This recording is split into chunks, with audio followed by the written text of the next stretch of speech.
Par un beau jour d'été, après une douce averse, un magnifique arc-en-ciel apparut dans le ciel au-dessus d'un lac paisible. Les rayons du soleil traversaient les dernières gouttes de pluie, créant ce pont coloré qui semblait relier le ciel et la terre. Le lac, dont la surface calme reflétait parfaitement l'image de l'arc-en-ciel, frémit légèrement sous une brise légère. « Bonjour, lac !» dit l'arc-en-ciel d'une voix douce et mélodieuse. Le lac, surpris d'être ainsi salué, fit onduler sa surface en retour. « Bonjour, arc-en-ciel ! Quelle surprise de te voir aujourd'hui !» L'arc-en-ciel sourit, ses couleurs brillant encore plus intensément. « Je voulais te dire, lac, combien j'admire tes couleurs. Elles sont si riches et changeantes.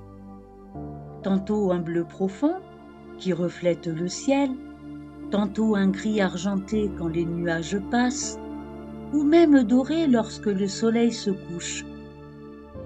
Tu es comme une toile vivante qui ne cesse de se transformer. » Le lac, flatté, fit danser de petites vaguelettes à sa surface.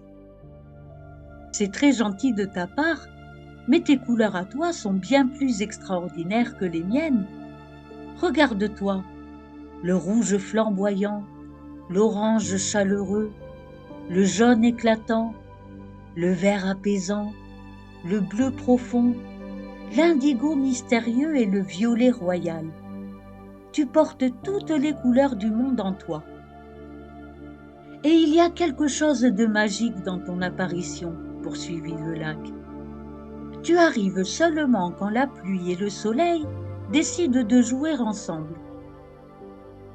Tu es comme un cadeau précieux que la nature nous offre rarement. » L'arc-en-ciel sembla rougir, ses teintes rouges s'intensifiant légèrement. « C'est vrai que je ne peux pas apparaître quand je le souhaite, » dit-il avec un soupir. « Je dépends toujours des conditions. Parfois, j'aimerais pouvoir rester plus longtemps, visiter d'autres endroits, choisir où et quand apparaître. » Le lac écouta attentivement, puis partagea à son tour. « Tu sais, être un lac n'est pas toujours facile non plus. Les gens viennent souvent me visiter, ce qui est agréable, mais certains n'ont aucun respect. Ils jettent leurs déchets dans mes eaux, troublant ma clarté. »« Oh, c'est terrible !»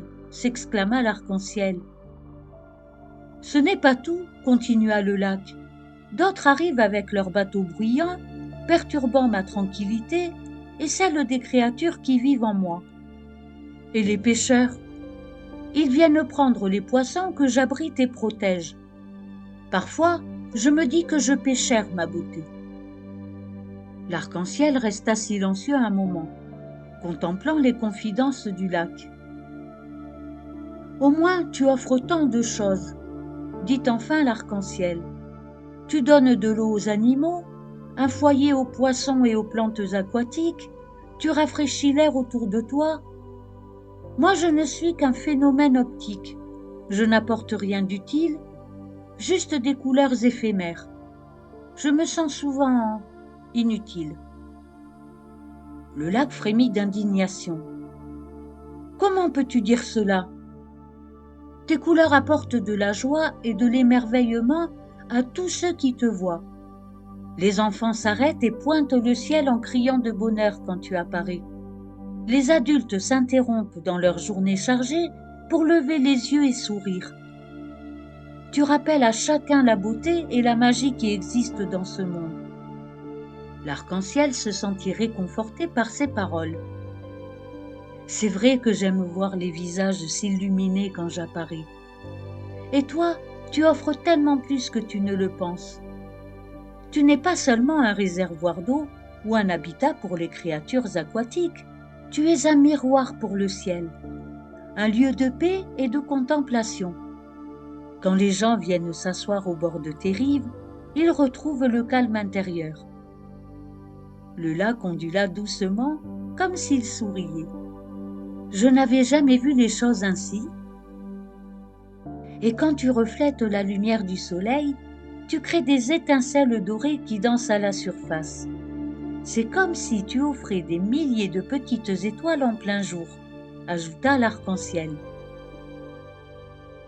Et quand tu t'étires dans le ciel, répondit le lac, tu nous rappelles que même après la pluie, vient le beau temps. Tu es un symbole d'espoir, un pont entre les mondes. Ils continuèrent ainsi d'échanger, découvrant chacun en l'autre des qualités qu'ils n'avaient jamais remarquées auparavant. L'arc-en-ciel comprit que sa beauté éphémère était un cadeau précieux pour le monde, tandis que le lac réalisa que sa constance et sa sérénité étaient des dons tout aussi importants. Au fil de leur conversation, d'autres éléments de la nature se joignirent à eux. Les nuages, le vent, les arbres au bord du lac, chacun partagea ce qu'il trouvait difficile dans son existence, mais aussi ce qu'il pouvait offrir aux autres. Le soir approchait et l'arc-en-ciel commençait à s'estomper lentement. « Je dois partir maintenant, » dit-il doucement au lac. « Tu reviendras ?» demanda le lac. « À la prochaine rencontre du soleil et de la pluie, » promit l'arc-en-ciel. « Et en attendant, rappelle-toi de ta beauté et de tout ce que tu offres au monde. »« Toi aussi, » murmura le lac, alors que les dernières couleurs de l'arc-en-ciel s'évanouissaient dans le ciel du soir. Et c'est ainsi que se termina cette journée extraordinaire où un arc-en-ciel et un lac avaient partagé leurs joies et leurs peines et découvert une vérité importante. Chacun possède en lui quelque chose de beau et d'utile à offrir. Ces dons, aussi différents soient-ils, enrichissent notre monde de 1000 façons. Qu'on soit éphémère comme un arc-en-ciel ou constant comme un lac, ce qu'on apporte aux autres est précieux et unique. En cultivant ce qu'il y a de meilleur en nous, aussi petit soit-il, nous pouvons tous, à notre manière, illuminer le monde.